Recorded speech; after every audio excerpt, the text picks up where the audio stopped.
بسم اللہ الرحمن الرحیم۔ مضمون اردو، جماعت پری نہام۔ آج ہم پڑھیں گے نظم نعت اور اس کی سرگرمی ہے، یعنی ہم نے کس کے بارے میں پڑھنا ہے؟ مرکزی خیال، اور اس چیپٹر کا اس نظم کا ہم نے خلاصہ کرنا ہے، ٹھیک ہے۔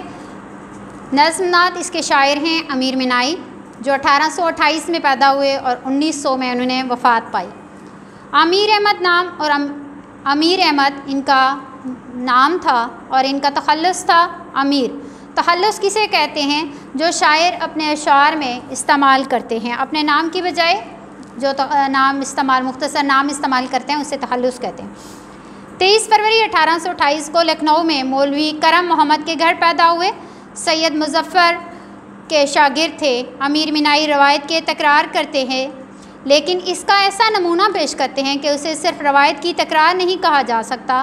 بہت سی یادگاریں چھوڑی انہوں نے، لیکن ان میں مثنوی، کبوتر نامہ، مخمص نعتیہ، مضامین دل اشوب، محمد خاتم النبیین، مرات الغیب، گوہر انتخاب، مثنوی ابر کرم، صبح ازل، شام عبد، قصائد امیر اور انتخاب یادگار وغیرہ بہت مشہور ہیں۔ آپ نے 13 اکتوبر 1900 کو اپنے خالق حقیقی سے جا ملے اور شاہ یوسف اور شاہ شریف کی درگاہ میں دفن ہوئے۔ اب اس نظم میں شاعر ہمیں جو چیز سمجھانے کی کوشش کر رہے ہیں، میں اس کے بارے میں بتاؤں گی۔ تو سب سے پہلے یہ چیز پڑھنے سے پہلے ہم نعت کے بارے میں جانیں گے کہ نعت ہوتی کیا چیز ہے۔ نعت ایسی نظم کو کہتے ہیں جس میں حضرت محمد مصطفیٰ صلی اللہ علیہ وآلہ وسلم کی تعریف بیان کی جائے، ان کے اوصاف کا ذکر ہو، ان کی خوبیوں کا تذکرہ ہو، ان کی شان کے بارے میں مکمل تفصیل بیان ہو۔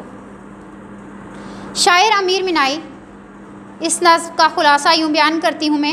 شاعر امیر منائی گلستان نبی میں یوں ہدیہ عقیدت پیش کرتے ہیں کہ صبح کی ہوا کے اندر مدینہ منورہ کے باغ میں کھلنے والی پھولوں کی خوشبو پائی جاتی ہے۔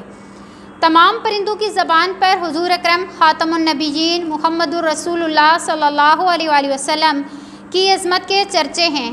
زندگی ہو تو در مصطفیٰ پر گزرے، موت جو آئے تو در حبیب صلی اللہ علیہ وآلہ وسلم پر آئے۔ دل کی دھڑکن اور آنکھ کا مرکز نام مصطفیٰ صلی اللہ علیہ وآلہ وسلم ٹھہرے۔ نبی صلی اللہ علیہ وآلہ وسلم کے راستے پر موت کی آرزو ہے۔ دنیا میں آپ صلی اللہ علیہ وآلہ وسلم کا ظہور احسان قرار دیا گیا۔ آپ صلی اللہ علیہ وآلہ وسلم اس پھول کی مانند ہیں جس کے ساتھ کوئی کانٹا نہیں۔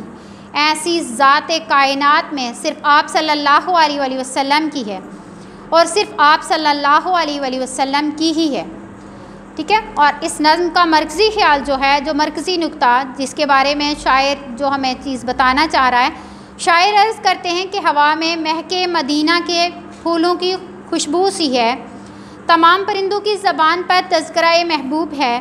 زندگی ملے تو اطاعت مصطفیٰ صلی اللہ علیہ وآلہ وسلم نصیب ہو، اور موت آئے تو در مصطفیٰ صلی اللہ علیہ وآلہ وسلم مقدر ٹھہرے۔ آپ صلی اللہ علیہ وآلہ وسلم کا ظہور دنیا والوں کے لیے رحمت ہے۔ یعنی یہ اس کا مرکزی نقطہ تھا کہ اس نظم میں شاعر نے کن چیزوں کے بارے میں ہمیں بتایا ہے۔ یعنی وہ یہ تھی کہ ایک مہک مدینہ میں جو پھول ہیں ان میں حضور صلی اللہ علیہ وسلم کی مہک ہے۔ دوسرا، پرندے بھی آپ صلی اللہ علیہ وسلم کا تذکرہ کرتے ہیں۔ تیسری جو بات ہے کہ ہمیں اطاعت مصطفیٰ صلی اللہ علیہ وسلم نصیب ہو، اور چوتھی جو بات ہے کہ ہمیں موت آئے تو در مصطفیٰ پر ہی آئے، اور پانچویں جو بات ہے کہ آپ صلی اللہ علیہ وسلم کا ظہور دنیا والوں کے لیے رحمت ہے۔